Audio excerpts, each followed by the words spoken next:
You know, I forgot to do two things, and I apologize. I normally would say, when someone gets up, let's have a round of applause. So, let's have a round of applause for everybody who's been up there so far.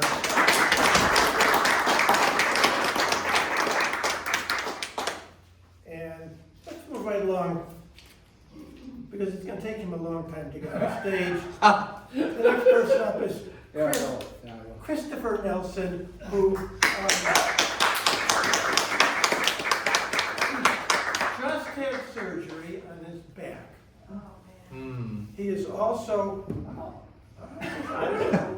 he's also on the board with Lauren and with me and with Sufjan, Story Arts of Minnesota. He loves old-time baseball. Vintage, whatever the hell it's called. And the best vintage baseball in this area is played where? St. Croix in the Stillwater. Stillwater. St. Croix. Stillwater. Anyway, this is Christopher Nelson. Be nice. He's not getting. No, I'm feeling fine, I'm sure.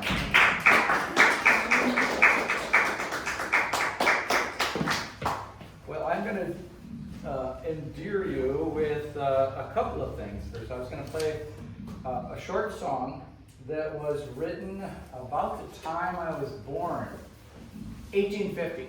It's called Angeline the Baker, and it relates to a time in my life where I lost a love and that things didn't go right, and that's what this song is about. It was written to lament a loss. And if you've not seen a mandolin before, mandolins is an instrument that is very much akin to a violin. It has 4 strings, but there's 2 of each string.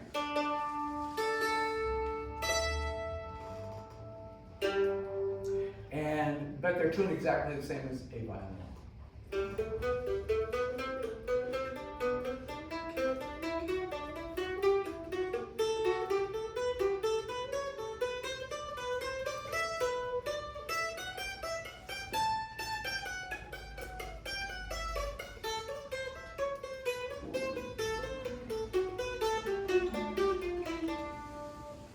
And that's just basically, that's not Angeline Baker.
Is to do a short story of kind of a prelude to my story, my show on Thursday.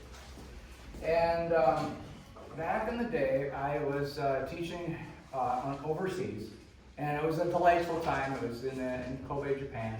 But when I returned, I needed a job. And so I did the thing, where a lot of people do is they substitute teach, and we keep doing that, but it just wasn't working. But we had enrolled my son in a school that I really liked, and I was volunteering in that school quite a bit. I did a lot of volunteering there, and then an opening came out up for this school, and I applied to that school where my son was already attending.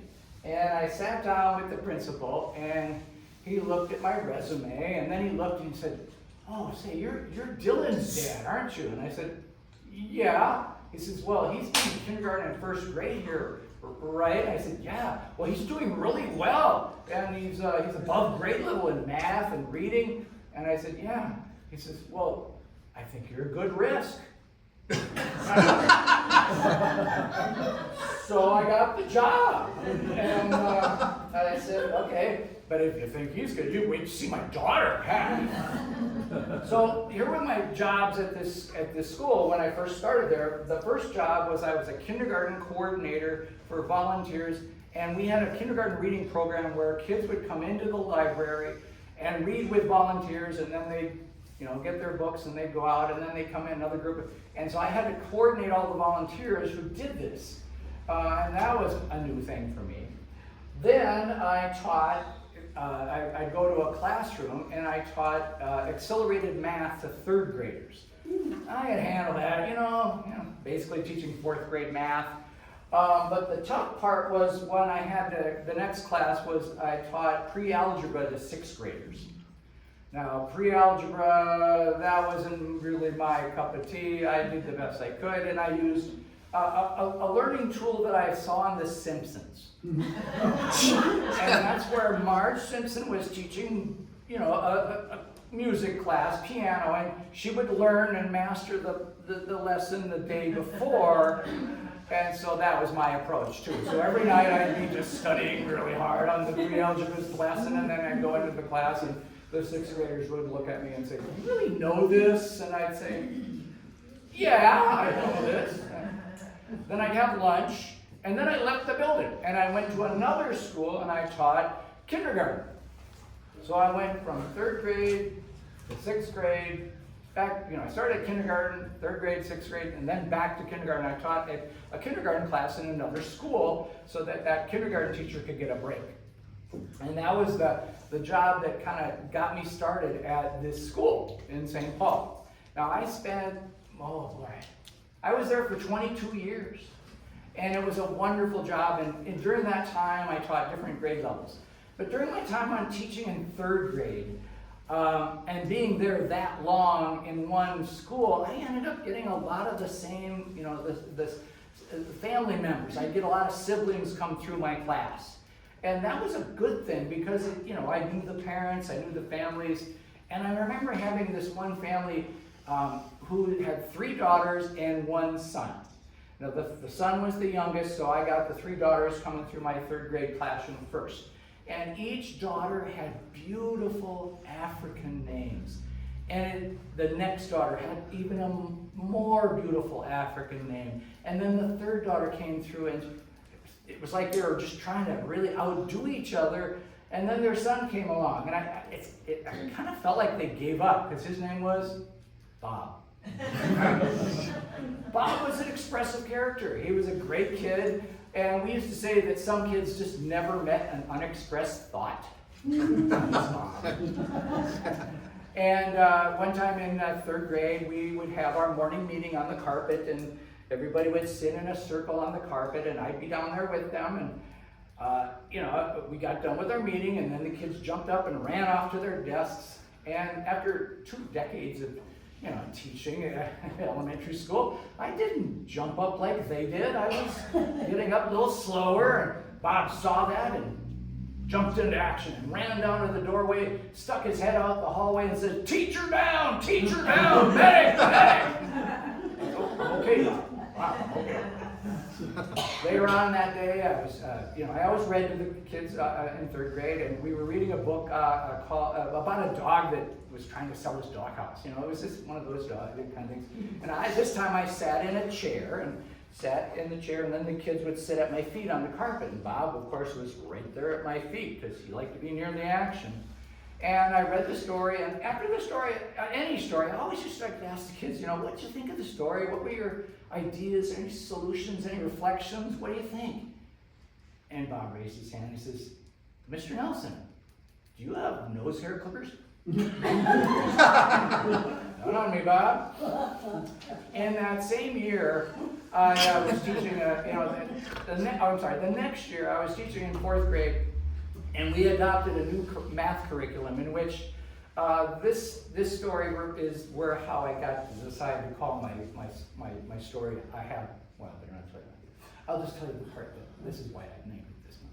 Anyways, I had a 4th grade class, and in the math curriculum, they have this new requirement for the kids, was after they solved a, you know, like a addition, subtraction problem, then they had to write on a line explaining how they did that, how they explained how they solved the problem.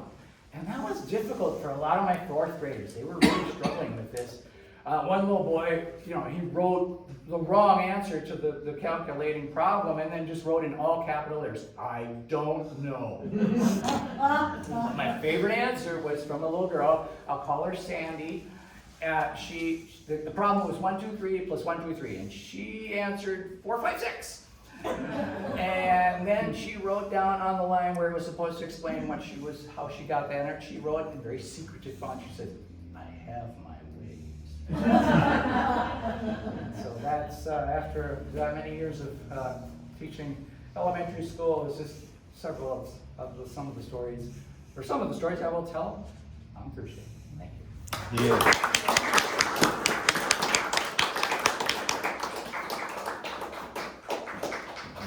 Yep, good.